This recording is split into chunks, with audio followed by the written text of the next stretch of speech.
Thutha wa ngũrani na mĩrũgamo mĩhiũ ĩgĩmaina na riboti ya ũrũmwe gatagatĩ ga thirikari na mũng'ethanĩro mwaka mũthiru, Kanju ya igũrũ ya ngwatanĩro ya Azimio nĩ ĩcemanĩtie rĩa mbere gũtheria riboti ciĩgiĩ njatũkano.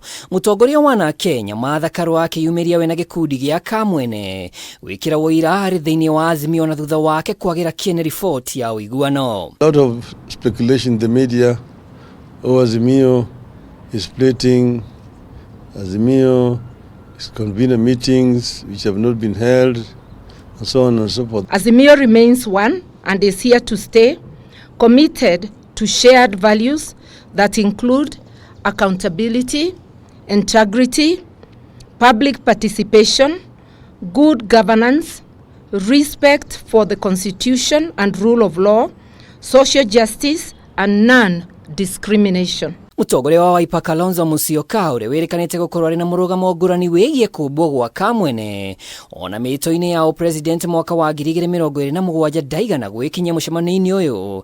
Ĩndĩ Kanju ĩno ĩrauga nĩ kwambĩrĩria mũbango wa gwetha amemba ciama-inĩ iria ciũmbĩte Azimio guothe bũrũri-inĩ. Kenyans are standing up in very remote parts of the country to tell off the government on its lies and its insensitivity to the people.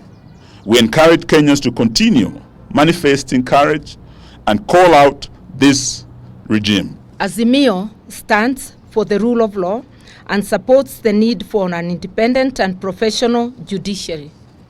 Subsequently, we demand that the Kenya Kwanza regime must keep its hands off the judiciary. Ona gũtuĩka atongoria nĩ macokanĩrĩire kuonania ũrũmwe ciĩgiĩ kũbanga mwaka wa 2027 itirĩ iratemanio kĩng'ang'a-inĩ. Ĩndĩ kĩama kĩa ODM kĩroneka kwendekithia Raila Odinga gũcoka irebebe-inĩ ikereka rĩa gatandatũ, mweke ũrĩa Kalonzo Musyoka aroneka kũmereria mata na njĩra nene.